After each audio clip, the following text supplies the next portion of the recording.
साथियों, आज आपसे बात करते हुए मैं महाराष्ट्र के लोगों को, देश के लोगों को भारत की राजनीति में आ रही एक विकृति से सावधान भी करना चाहता हूं।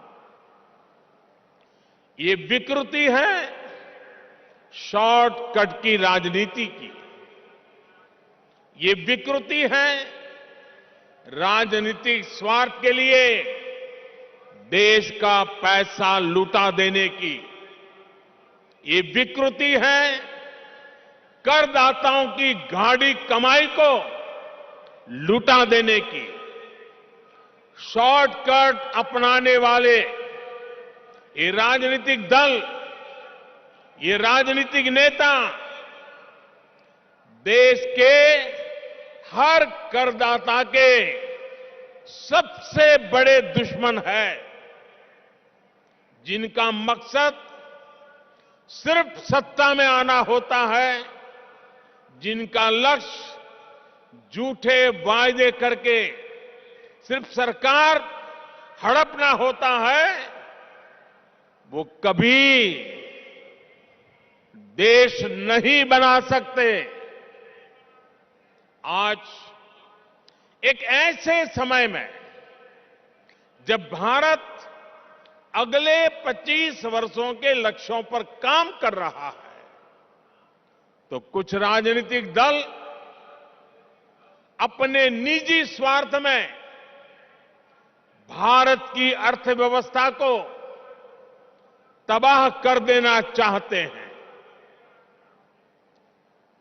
हम सबको याद होगा, जब पहली औद्योगिक क्रांति आई, हिंदुस्तान उसका लाभ नहीं उठा पाया।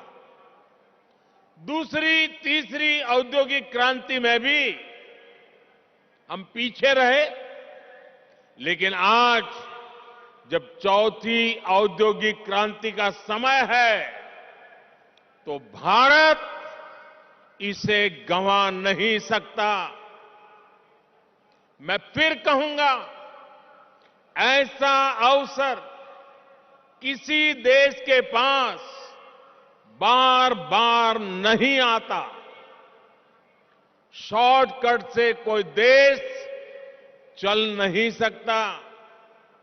देश की प्रगति के लिए स्थायी विकास, स्थायी समाधान के लिए काम करना, एक लॉन्ग टर्म विजन बहुत ही जरूरी है।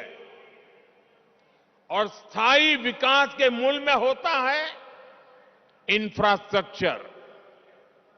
एक समय दक्षिण कोरिया, साउथ कोरिया भी गरीब देश था, लेकिन इंफ्रास्ट्रक्चर के माध्यम से उस देश ने अपना भाग्य बदल दिया।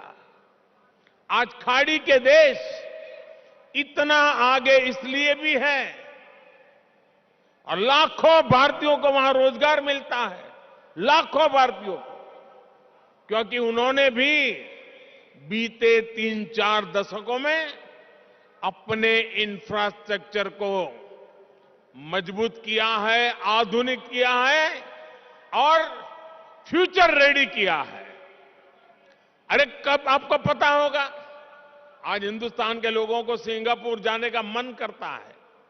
कुछ दशक पहले तक सिंगापुर भी एक सामान्य आइलैंड कंट्री हुआ करता था।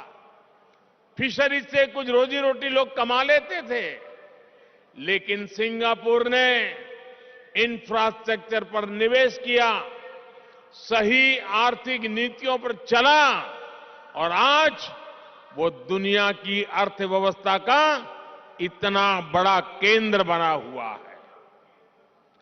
अगर इन देशों में भी शॉर्टकट की राजनीति हुई होती, टैक्स पेयर का पैसा लुटाया गया होता, तो ये देश कभी उस ऊंचाई पर नहीं पहुंच पाते जहां आज है। देर से ही सही, भारत के पास अब यह अवसर आया है।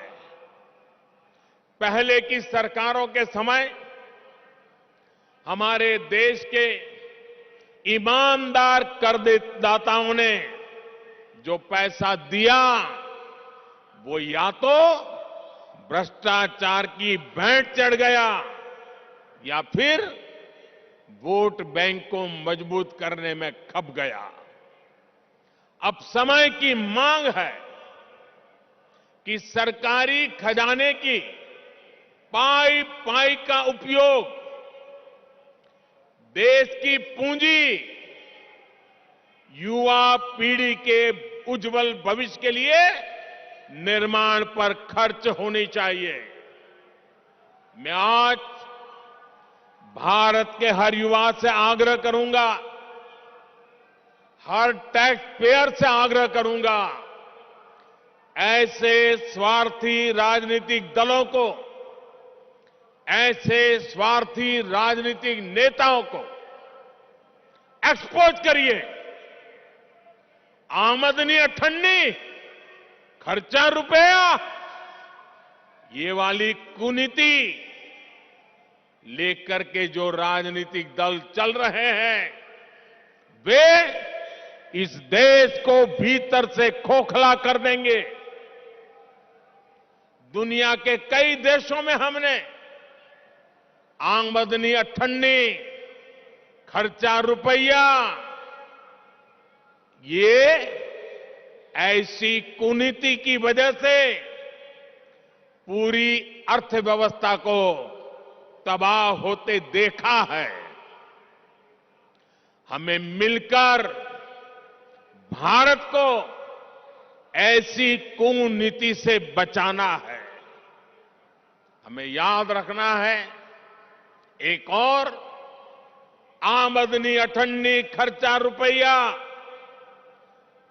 ये वाली दिशाहीन कुनीति और सिर्फ स्वार्थ है।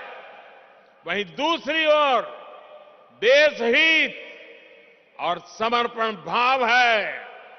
स्थायी विकास, स्थायी समाधान का प्रयास है। आज भारत के युवाओं के पास जो अवसर आया है वो हम ऐसे ही जाने नहीं दे सकते। और मुझे खुशी है कि आज देश में स्थायी विकास और स्थायी समाधान को सामान्य मानवी का भी जबरदस्त समर्थन मिल रहा है।